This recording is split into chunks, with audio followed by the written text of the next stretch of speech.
Welcome back to another episode of the Thunderstock Show. It's a collection of valuable brainstorms to enhance your life, liberty, and pursuit of property. Today's special guest is Mark Hartman, is based in North Jersey. He's now a mergers and acquisitions advisor and a best-selling author. For those that are listening, his book is Sweat Equity Payday. You can see it in the background. Mark also was an operator before he became an author and advisor. Lucky and excited to have you on the show, Mark. First question is this what you always wanted to do with your life when you were growing up in high school? Oh, thanks, Ross, for having me on. Really appreciate it. This is what I wanted to do when I went to high school. No, I thought I'd be teaching English. That didn't seem to work out, right? No, it's certainly not. But the quickest way to get God to laugh at you is to tell him your plans. And Yeah. I'm a big fan of that, right? Man makes plans and God laughs. And that's such a true statement, right? So by a twist of decisions made by me and made for me and circumstances in life, I went from operator to M&A advisor, I guess 8 years ago now. So, as someone who also in high school thought they were going to be an English teacher, and I went through half my undergrad with like education, English, I realized around the time where I had my first serious girlfriend that money mattered a lot when you wanted, whether it was relationships or a family or whatever. And when I learned that, I was like, well, to fund the lifestyle that I want as I grow older, being an English teacher isn't it. My heart didn't become in it. So I kind of pivoted to asking the philosophical questions like, how do I take my interest in skills to make money? What was it like for you to realize that English teaching wasn't the play? And what was like your first step after that realization? Well, that came as a roundabout way. I actually have a degree in liberal arts, believe it or not. I'm like probably the only I do. successful person in North. You do too. So I've met now two Yeah. successful people, right? You and me. That's it. We're No, look, it's crazy, right? I tell that to people. They're like, "No, really?" I'm like, "Well, I have a concentration in English, you know, which taught me how to think more than anything, critically think." Somebody came to me one day a long time ago after college and said, "I really think it'd be great to help me grow my business." I said, "I don't even know what you do." He said, "We process insurance claims." I'm like, "How do you spell insurance?" He's like, "Boy, you have a lot to learn." I'm like, "Yeah, I think I do." He taught me about health insurance claims, which led me eventually to Ethicare Advisors, which was a medical claims cost containment company that I owned, scaled it with no outside money, was able to have an exit at 42. So it's funny how these circumstances and situations happen in life. Sometimes we make the right decision, sometimes we don't. I clearly made the right decision to not pursue writing fiction books and, teaching poetry at community college. From an economic standpoint, I probably would have been just as happy in life, right? I may not have had the big house and the flashy car, but maybe I would have. Who knows? Maybe I would have written the next Hemingway or something like that. I could have been that guy, right? Maybe not. So I'm Yeah, here now, there's, right? well, I do love that you fast forwarded through about 20 years of your career in 60 seconds. That's like very efficient Well, when it blam. comes to boom, we just got there. But to your point, it's a game. There's two things. Like one is like, what's your personality and what's the context? Like you knew somebody that got you into an industry, kind of took flight and like, look, here we are, decades later and we have a great story to tell. We're going to get into your authorship, right? Using your English concentration in a roundabout way. And I had a classmate, one who was in my English classes and through liberal arts, that there was a professor who said that she would probably work at Starbucks and, it was a waste of a degree, kind of picked on her. 10 years later, she was the commencement speaker, sold millions of books. Brianna Weiss was her name. Very rare that happens where there's like you follow your passion and it gets you like fame and fortune.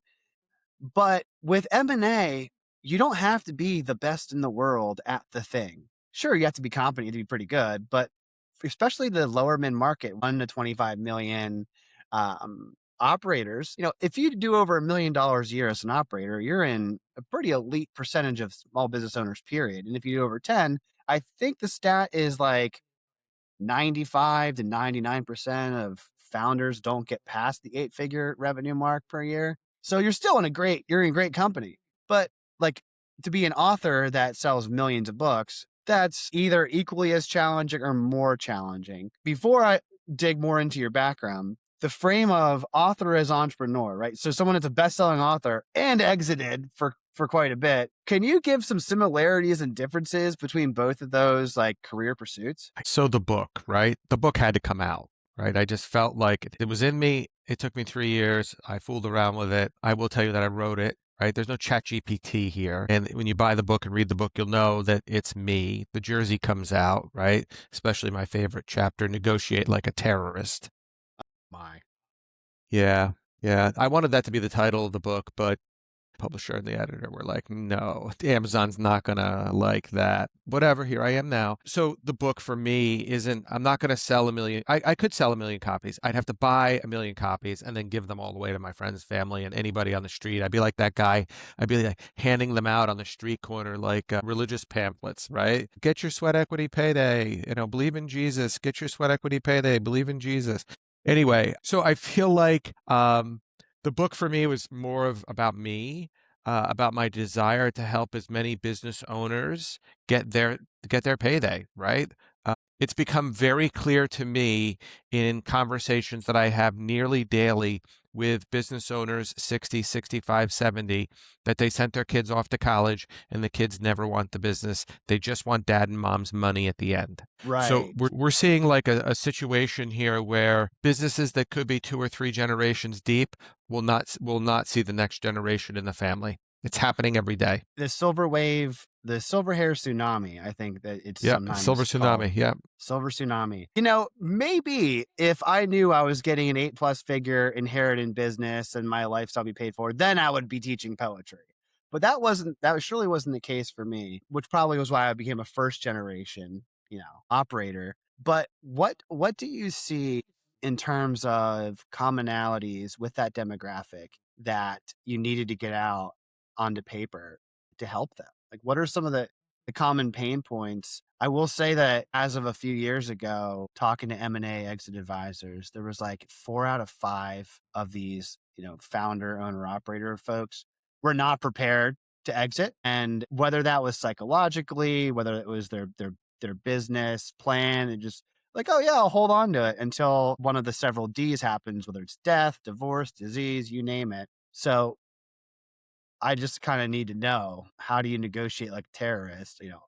Won't tell Amazon. Well, so a couple of things. Let's talk about this silver hair tsunami, because you brought that up, and I think it's worth it. And you said the word paper, right? That's in part why I wrote the book, right?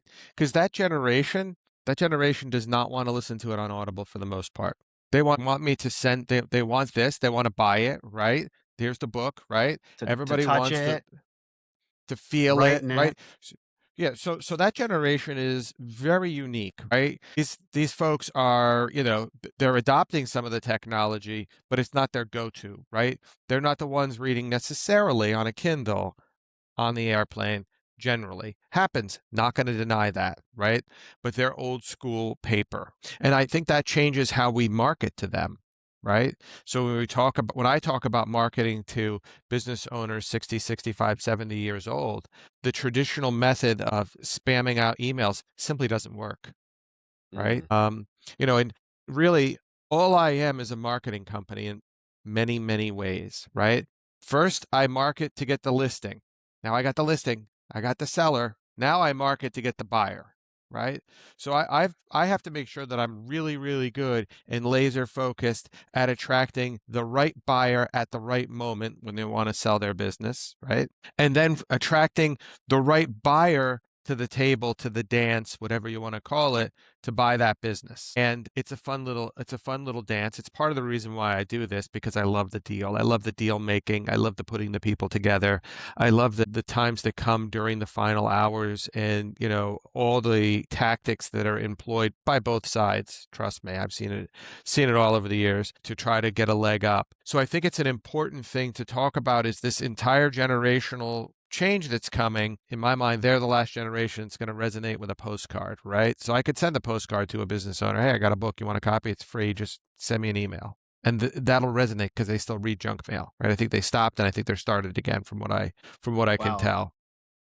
My first acquisition was the operator started the business when he got back from Nam, and he was 76 at the time. And he would take Excel spreadsheets and print them out and use a pencil and ruler versus just like operating within Excel and then have somebody scan it and like manually enter it back into Excel on the computer. Like, I get it. It's a very tactile. You have to market. It's a great point. You have to market where they're at, not where you want them to be, right? Like, if I wanted to do like a newspaper marketing campaign to Gen Z, like it could be the best campaign ever, but it's just the wrong platform for the audience. So my follow-up question there is, you mentioned not just matching sellers with buyers, but the right seller with the right buyer. One of the things we talked about was that we agree that no business is better than bad business, and the personality and the intangible part you don't necessarily see in the pro forma and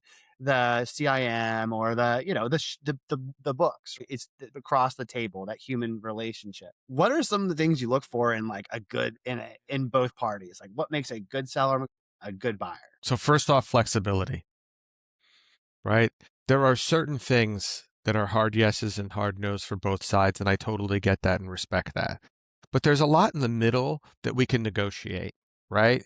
And there can be that give and take in a deal.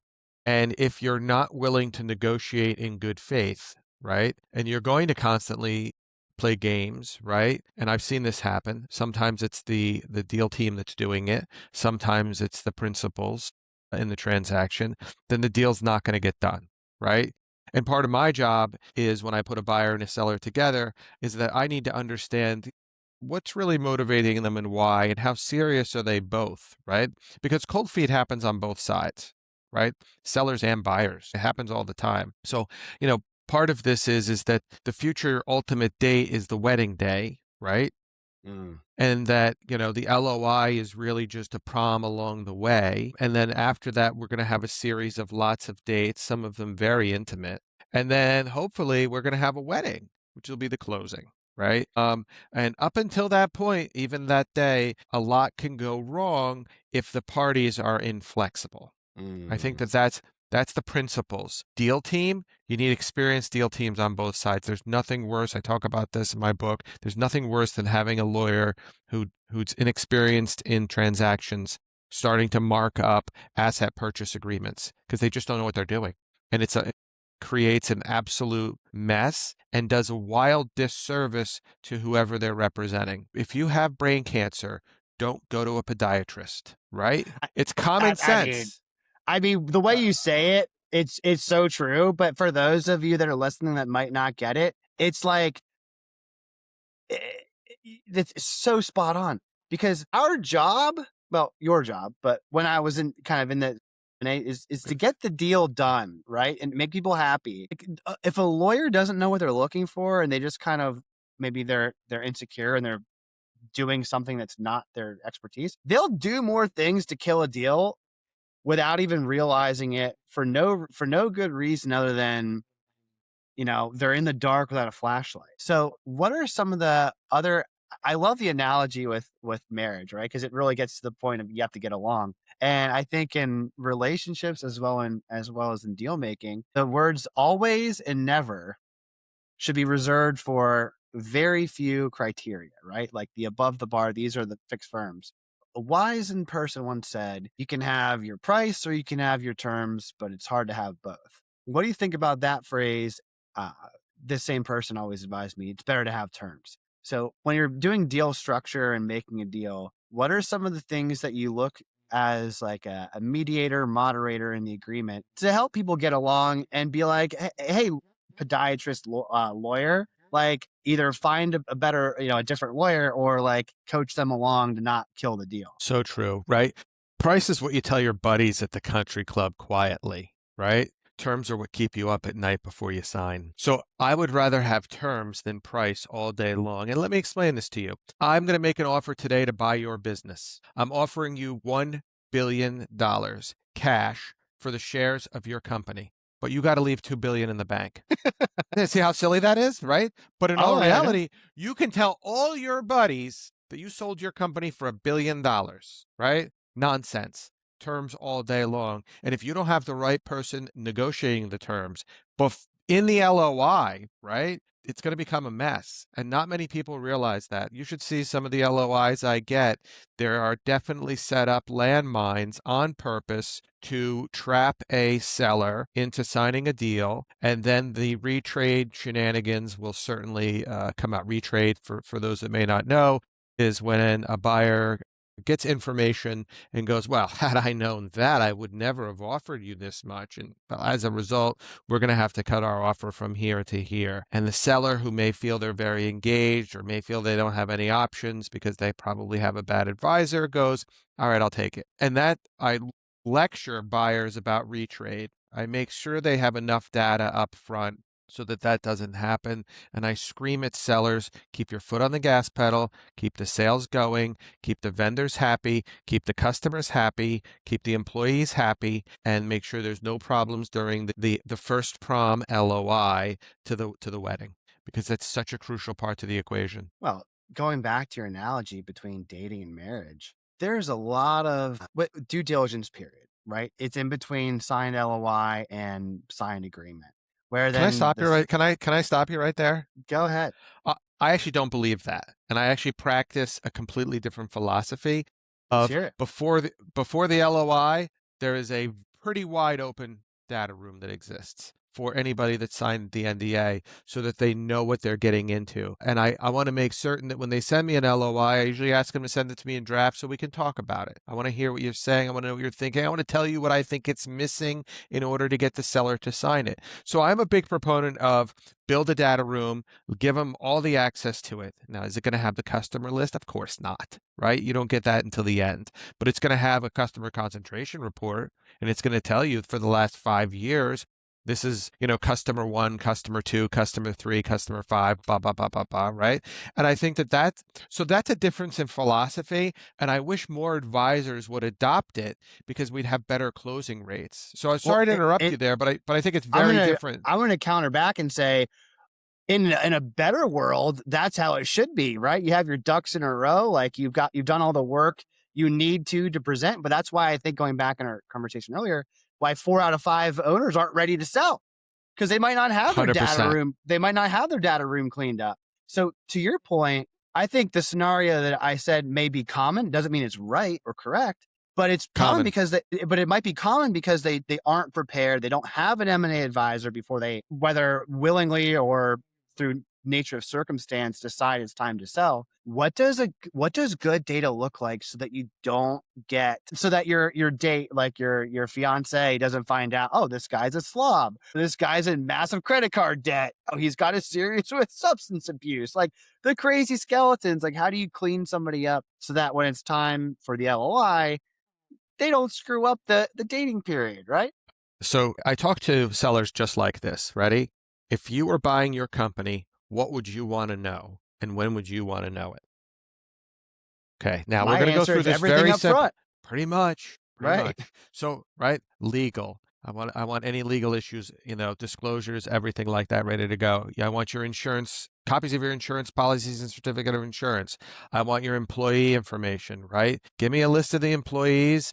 We can block out their names, employee 1, 2, 3, whatever. Tell me what their duties are. Give me the job descriptions. Give me the employee handbook, right? Put that in there. Give me your financial statements for 5 years, right? I want to see that customer concentration report. Give me your workers' comp losses for 5 years, right? Give it all to me. Let me put it in a data room. I digest this so that when a prospective buyer calls me and goes, Mark, I saw in the data room this, this, and this. Let's talk about it. And I have answers already. Why? Because I've already asked the seller those questions because I knew they were coming. Mm-hmm. So I do an enormous amount of the quote heavy lifting, right? That's my job as the advisor, so that you, Mr. Seller, can focus on working on your business, run your company, do your work. I'll run the transaction, not me calling you every 5 minutes with a question, right? Because that's not helpful. It's going to happen.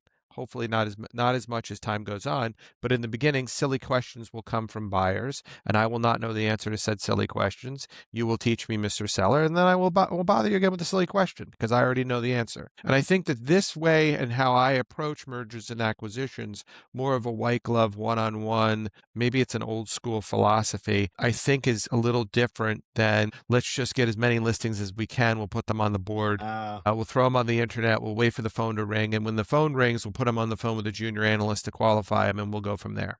I just don't do I see what that. you're saying. Yeah. Yeah, I don't know if it's old school or it's just a difference in standard of service, whatever you want to call it. But like to me, having all of the answers up front and whether it's objection handling before the objection comes up. I think the analogy Joseph Campbell when he talks about writing with the hero's journey, it's like, look, if you're going to write a book, right, as an author, you have an outline. There's the plot, there's the characters, there's the themes, there's the motifs, there's all these elements of a story. Versus sometimes people just like, yeah, I want to tell a story. But it's like, okay, it almost feels like your job acts as someone who would help somebody to write a book, right? Like, how do we tell the story about your business? Let's get all the information so I can write the back cover of your book uh, and answer any questions without giving away any spoilers. Ross, isn't the back cover of the book the teaser? And Amen. isn't the book actually the sim?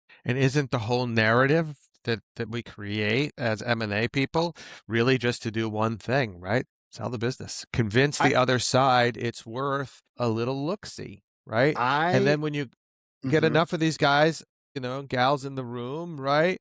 Somebody's going to ask somebody to the prom. Yeah, maybe the best background for M&A is liberal arts. Jokes aside, though, Possibly. I do see the tie back. I want to go into your authorship of Sweat Equity Payday then, because that like you operated, you advise, but authorship, some people think of that as like an artistic endeavor, like a painter.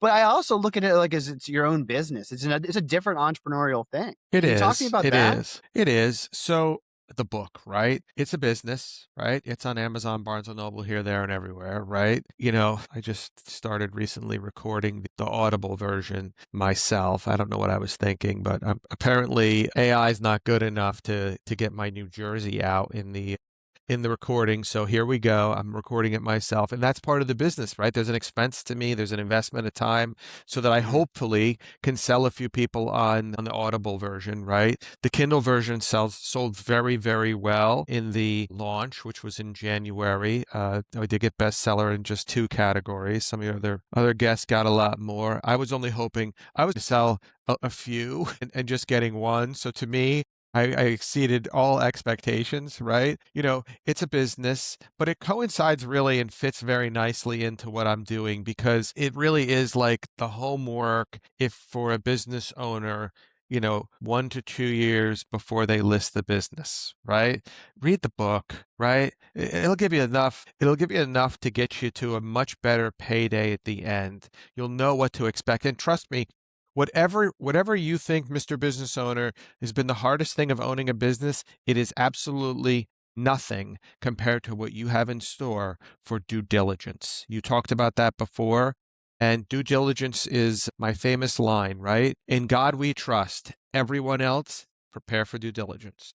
I tell people, listen, Mr. Business Owner, right? You should expect that the other side is going to ask you to lift up your skirt all the way. Now, we're going to eventually going to have to do that. And this is a crude, horrible analogy, but you're going to have to show everything. You're going to have to show everything. It's just the way. The thing is, we have to do it in a measured way so that we find a balance between protecting the company, the seller, and giving the buyer enough information so that they feel confident that they've gotten everything from you that they need in order to sign on the dotted line.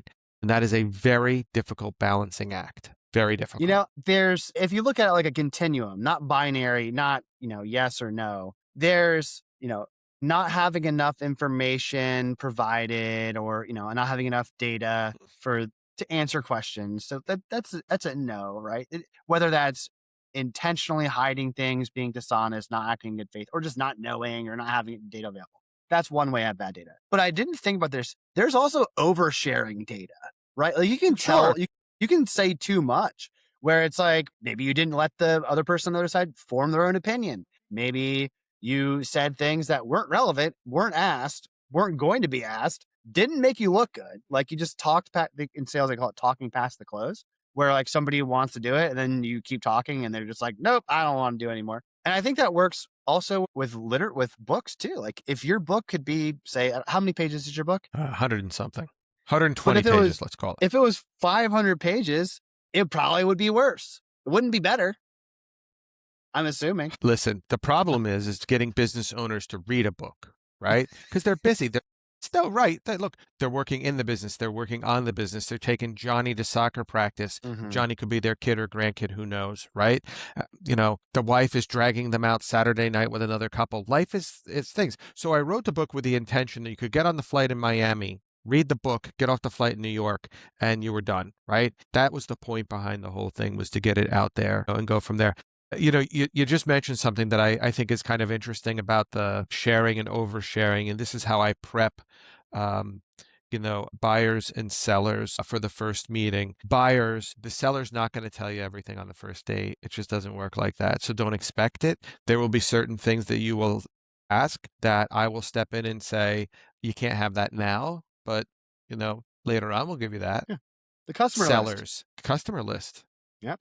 That's the trickiest one of all, right? For sellers, I tell them it's a cross between trying to get down the pants of the other side so that you can reach in and steal their money. I mean, get the payday.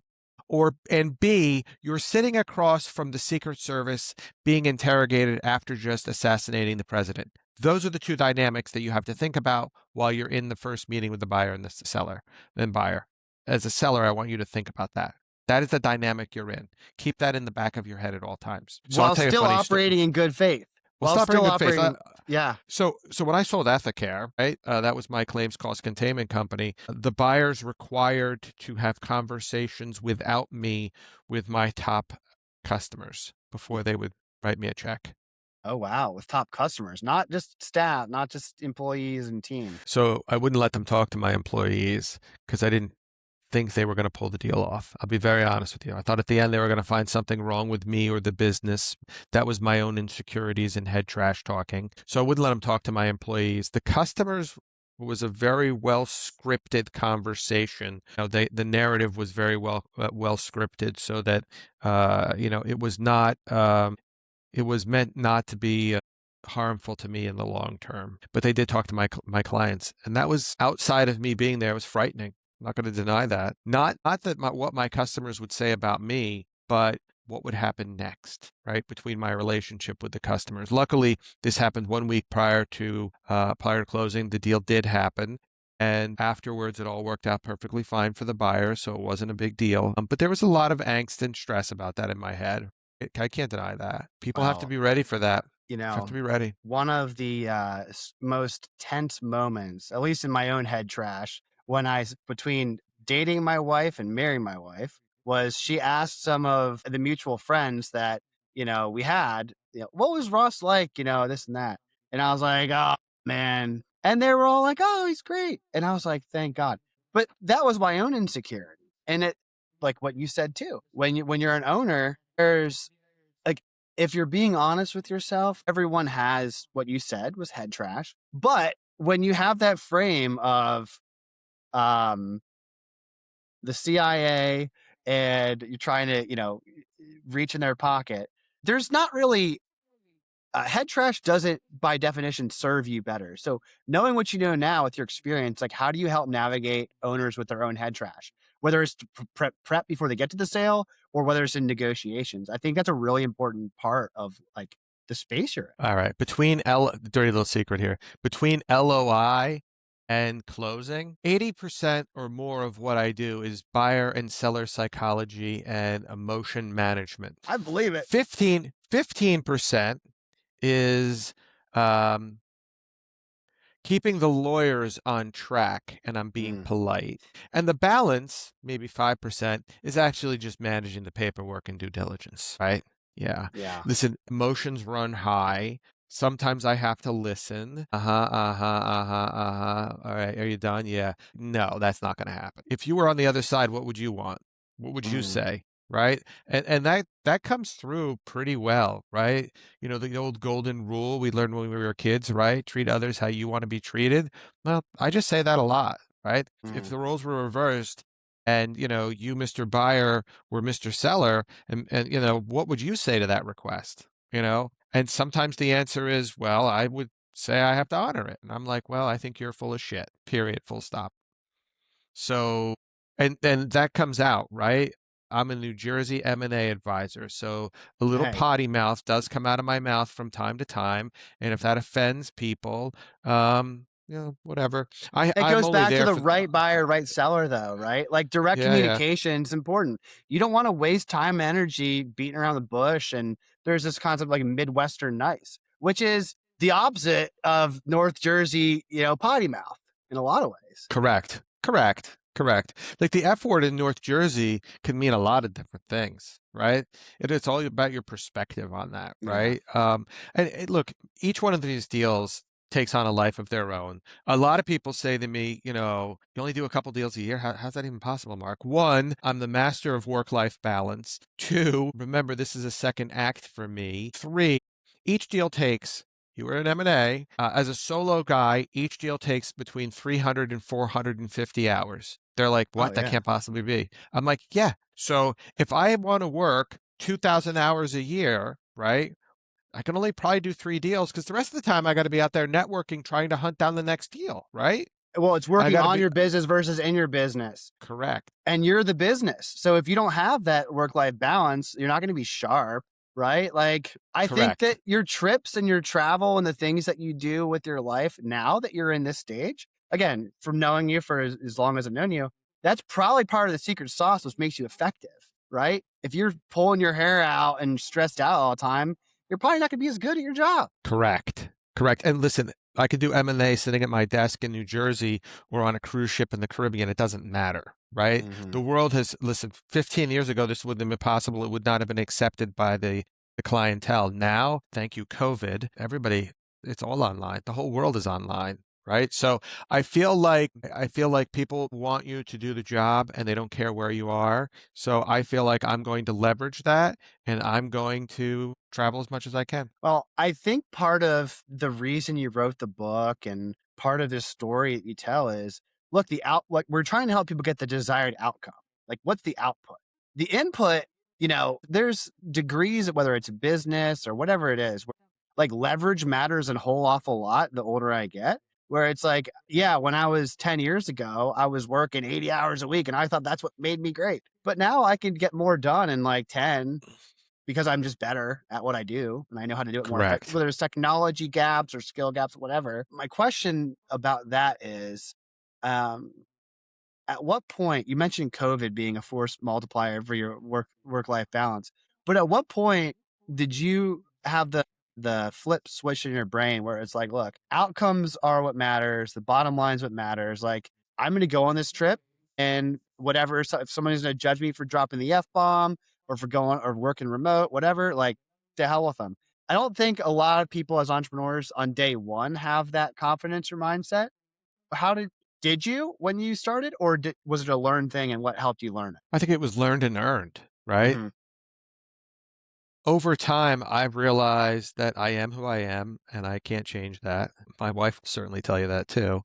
So I feel like, at the end of the day, I've also earned this place, right? I've built and scaled and sold the company, right? I've done deals for years now, right? Not one or two and not one or two deals, right? So trust me, I've got all the battle scars to show for being an operator and being a deal maker. And I feel like, either you hire me or you don't. I don't beg for business. It's just my philosophy on life is that as far as I know, you only get one chance at this. And as a result, I'm just going to live life to the fullest. So I'll tell you a funny story. I was at my country club last year. And in January, they had the little networking club gets together, and the head of it, he's a hell of a nice guy, runs the local Sandler franchise. I want to hear some goals. We're going to write our goals down. So I'll write our goals down.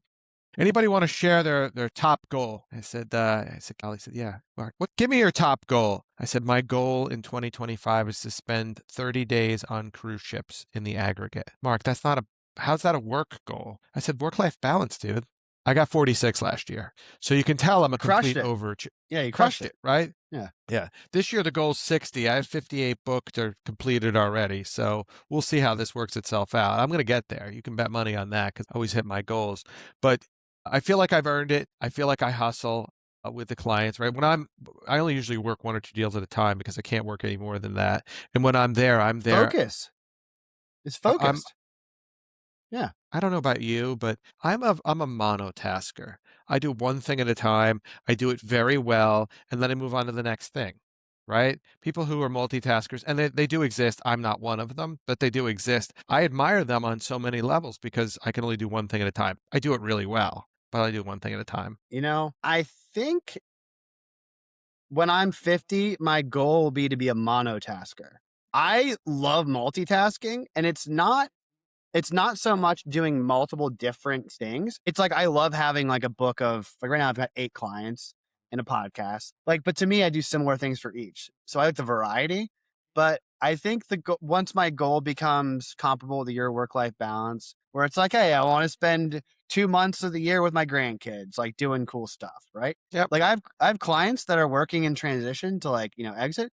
Like part of what I help them to do is, schedule time so they can afford to like spend all this time with their family.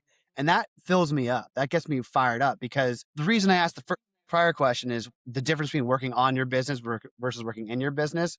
You've been an operator, you've been in the trenches, you do deals, you write books, you're great at working on your business and you know the difference. Can you tell me and the audience who is listening key factors, delineations between working in your business, working on your business, and the importance and the differences? I can summarize it just like this. This is how I look at it, right? Working in your business is revenue in the short term.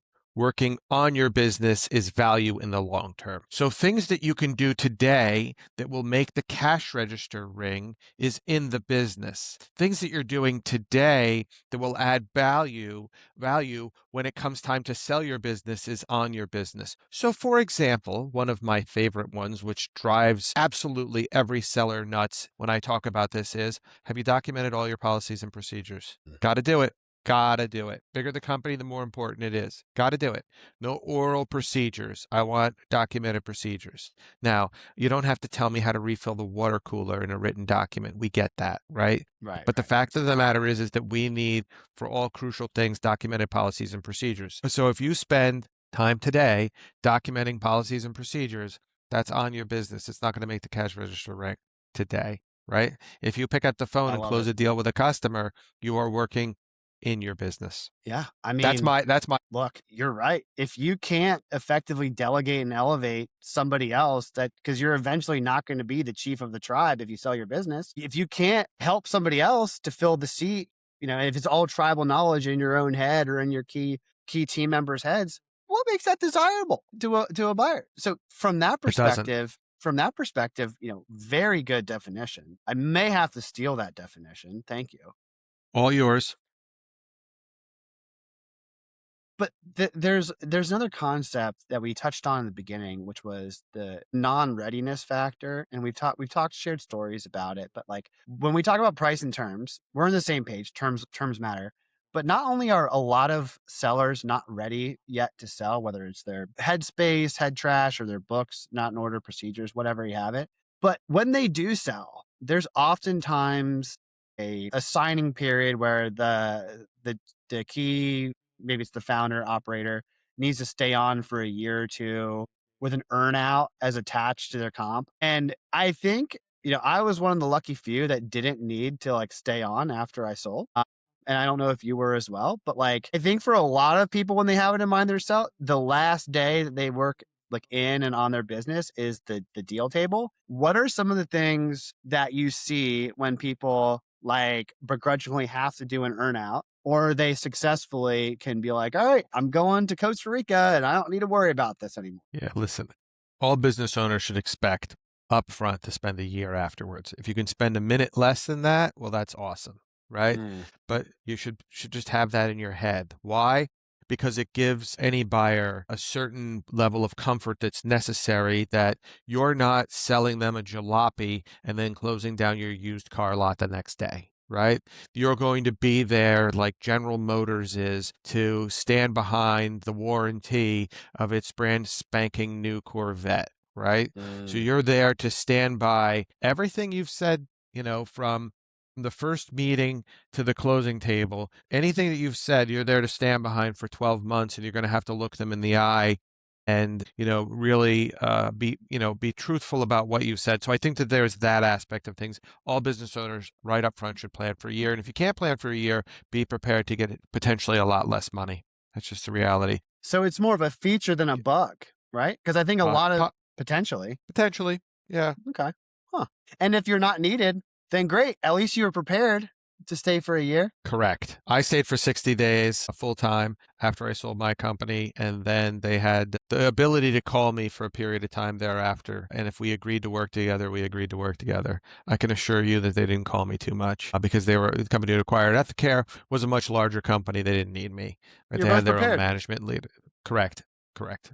The key in the business, honestly, is that they want to keep you around for a year, but maybe that after 60, 90, 120 days, they're like, man, just don't come to work anymore on Mondays and Fridays. And then before you know it, it's, well, just come on Thursdays for the staff meeting. And then before you know it, it's just don't come at all, right? That's the perfect progression. Well, I mean, insurance, right? Everyone's got to have insurance. They should. But the nice thing about insurance is it's great. Like, it's peace of mind to have insurance, but you don't want to like have to call in a claim, like it's kind of like that, right? Like, hey, if there's no claims, you don't need to cash in. Correct. Correct. Huh.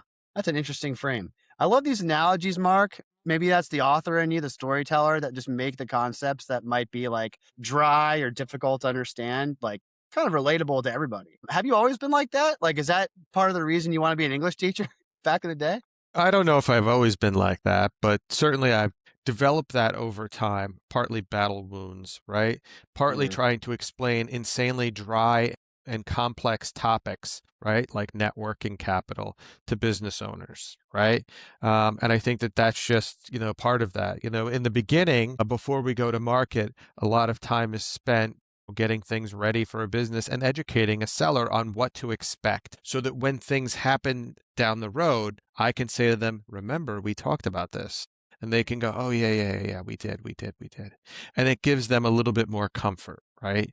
Because this is a scary process for sellers, right? There's a lot of emotion, right? What's going to happen next to my baby, right? Because that's what you're doing for many business owners, right?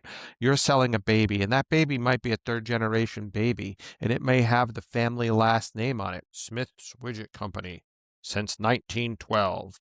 All right, great. Now all of a sudden, Tom Smith, third generation owner, is selling, and nobody in the family wants the business. They want the cash. And guess what? Tom's afraid of a few things. He considers Mary, his receptionist, to be part of the family. He wants to make sure Mary gets treated well afterwards. He wants to take care of his employees. That's important to him. Next, he wants to make sure that the customers get taken care of, that they can keep getting their widgets on time, right? Lastly, he wants to make sure that the Smith name lives on forever and that they don't tarnish it. And those three things that Mr. Smith is wrestling with in his head is keeping him up at night, and it's driving him crazy. And it's part of the reason why the selling process, he should have started when he was 69, and now he's 74, and he's like, I got to get this done. right. This Because happens like you said all the earlier, time. to the best of our knowledge, we've got one life. You have to Time be waits. efficient with your time. Time waits for no man. Trust me. Yeah. So, and it's interesting because the demographic, I completely agree with with who you advise, like your ideal avatar. But a question I have for you is if you were to help somebody that maybe they're a 25-year-old founder or a 30-year-old founder, someone way earlier on in the process, how would that look differently versus what you currently do? And for me, it's obvious like why, you focus on where you're at, because that's where a lot of the people are that are looking to sell. And it's just a different spot. But you were somebody that sold at 42, right? The average founder starts at like 44, 46. So you were like me. You were kind of like ahead of the curve, like before it was Hmm. cool, so to speak. So talk to me about the difference in the journey when you're someone 25, 30, starting and owning to get ready to sell. So at 42, they're like, all right, second career. Yeah, so I mean, I have not advised anyone in their 20s on selling a business. I have advised on buy side in that space, which is fun, right? Because they just view work and business and life completely differently, right? I feel like that entire sub 30 generation is completely different thinking than the way I think, right?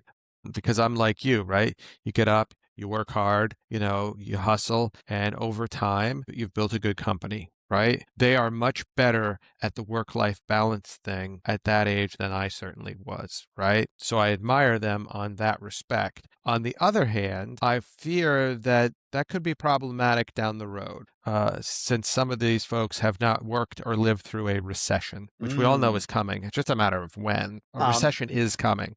Has to happen.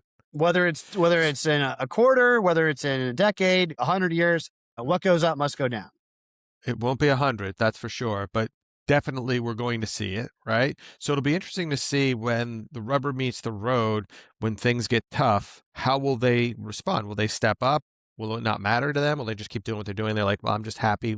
My pay went from $250,000 running my own company to, 125,000. I just adjust my spending and I'm perfectly fine with that. Hmm. I don't know. So I've not advised them at all, knowing a few, whether that be, children of friends, right? I think that the mindset is completely different. Not that it's wrong, it's just different mindset. And the generation that I advise mostly, the 60s, 70-year-olds,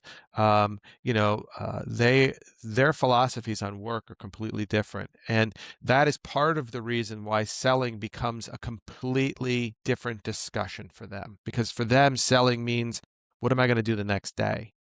Well, So I it's the hand you the difference keys, between. Mhm. It's the go difference to work or between not. challenge of the silver generation, whether it's boomers, maybe lingering silent gen, of detaching your ego and identity from the baby, separating who you are, your sense of self from your company, versus maybe the younger is, okay, maybe we need to get you more attached with your ego and identity to the company. I think that your point of you've earned the scars and you built the leverage when you were younger, which is why work-life balance to you is like a success metric. I think that's a very important highlight where it's like, hey, it's really cool to have work-life balance when you've gone too far with work, I think. Like it kind of matters more. But you're right. Like if there's a recession or a depression or something, you got to be able to fall back on, the lessons learned. You have something to fall back on, right? There's an empirical foundation. Has to be. And it's interesting, right? So go to a networking event, walk over to what perceived to be the oldest person in the room at the networking event and say, "Hi, my name's Ross," right? My name's Ross, and I want you to say, "Tell me a little bit about yourself." And inevitably, right, if this person is a man, right, they're going to tell you, "Hi, my name is blank, and I'm the blank at blank company." When you walk over to a 20 or 30-year-old, younger 30s, a lot of times you'll hear father come out first. They'll tell you about their hobbies. So bizarre how that does exist, right? It exists between men and women as well. Usually when you ask a woman, tell me a little bit about yourself, they'll tell you I got a kid, I'm married, I'm into yoga, whatever their hobby is, right? Yeah. You'll get that out of them quickly when you say, tell me a little bit about themselves. Whereas a lot of men will automatically defer to what their title is. So back to our friend Tom Smith, the widget guy, right? He has this major emotional problem of selling his business, but it only gets worse after he's sold. Because what Mm. happens? Now, Tom, who's been a Rotary Club member now for 35 years, right? He goes to the neighboring Rotary Club once every 2 or 3 years, and now he's got to explain to all them that he's no longer Tom the widget guy. He's just Tom. It's an ego death in some sort of, but it goes back It to the shouldn't be. ability. It shouldn't It be, shouldn't be. but and I can relate because there was a period of time in my 20s where I had like a 10-year plan, right? And I was lucky enough because I kept looking at it and I took a considerable effort to build it, that I hit it, right? And when I was like, let's say 32, I was like, oh, 22, I wrote it, 32.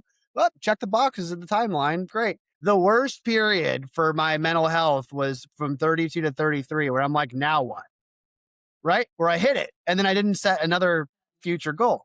And thankfully for me, that happened kind of early. But for some people, it's like, be careful what you wish for because you might just get it, right? Like man plans, God laughs. There's always a next day. There's always a what's next. That phrase like applies. And then for me, it applied at 32. So what I would assume that that situation is different when they get their 60s, 70s. But how do you It kind is, of and like, it's worse. It's worse, right? Because usually their identities are so attached to the business, right? And they're so focused on, I get up every morning at 6:45. From 6:45 to the time I leave the house, I take a shower, I have breakfast, I'm at the office by 8:15 every day. I leave at 6 o'clock. I take my lunch exactly at 12:30, right? They've ingrained in a routine over 20 years, right? Now that routine just got upended fast, right? And it's mm, tough, right? It was tough for me, right? I had seller's remorse. I'm not going to deny that. I think that's no, I think that's human. If you don't have seller's remorse, something's wrong with you, I think, right? Unless your business is total crap and you just have to get out of it, right? But I feel like, one of the questions I ask early on with a seller is, tell me why now, right? Eh, And usually the word's retirement. I get that. Okay, so how many hours a week you work in the business now? Between 40 and 50. So what's going to replace those 40 or 50 hours 12 months after closing when the transition period's over? Well, I don't know. You got to think about that. Or I love golf. So you're going to play golf 50 hours a week? Even I don't believe that. Nobody loves golf that much. Nobody even really loves golf. So, okay, maybe a few people. I don't. I don't. I think golf is a way God punishes me, or it's the way Satan makes me say all those bad words at the little white ball, right? But so you got to have a plan after you sell. For me, I knew 5 years beforehand what I was going to do. And you're like, what? You knew 5 years beforehand? Yeah, I knew 5 years beforehand that eventually the company would be gobbled up and acquired. And that my second act was going to be advising other business owners on how to get paid a shit ton of money, just like me, right? Change their life, move on to the next act, whatever that looks like to them, right? And I can help you co-create that. In all reality, my focus is take the listing, sell the business, move on to the next one. I helicopter in, sell the company, helicopter out. Thank you very much. But you got to have a plan. Big fan of that. well, Mark, we're approaching the end of the conversation. Wow. I'm sure I could talk to you for a heck of a lot longer, but for those listening, I have one more question for you. It's not super deep. Uh-oh. Where can people find your book, learn more about you, connect, whatever it is, you can, plug your links, so to speak. All right. Well, I'll plug it, but I'll make an offer. Anybody who watches all the way to the end, geez, I guess we've been on for a while now. Went quick. Thank you, Ross, for that. Great conversation. Anybody who's watched all the way to the end here and wants to get a copy of the book, I'll mail it to you for free. How's that sound? You just have to email me, Mark, M-A-R-K, at Hartmann, Hartmann, Rhodes, RHODES.com. Just say you saw me and tolerated me here on Ross's podcast, and I'll send you a copy of the book, and we can have a conversation about what your exit looks like, and go from there. I'm on LinkedIn. I don't do any Insta picture or Snap Photo or Spacebook or all those other places, but you can find me on the LinkedIn and on my website, hartmannrhodes.com. And really appreciate the time. So I can't believe it went by this quick. Thank you so very much for a great podcast today. Thanks, Ross. Thank you so much, Mark. And thank you, everyone listening. I don't run ads in the show. I don't believe in it, but I do have one ask. And that is if you found value in the show and you know somebody else who would, share it with a friend. Until next time, everyone, be well. Take care.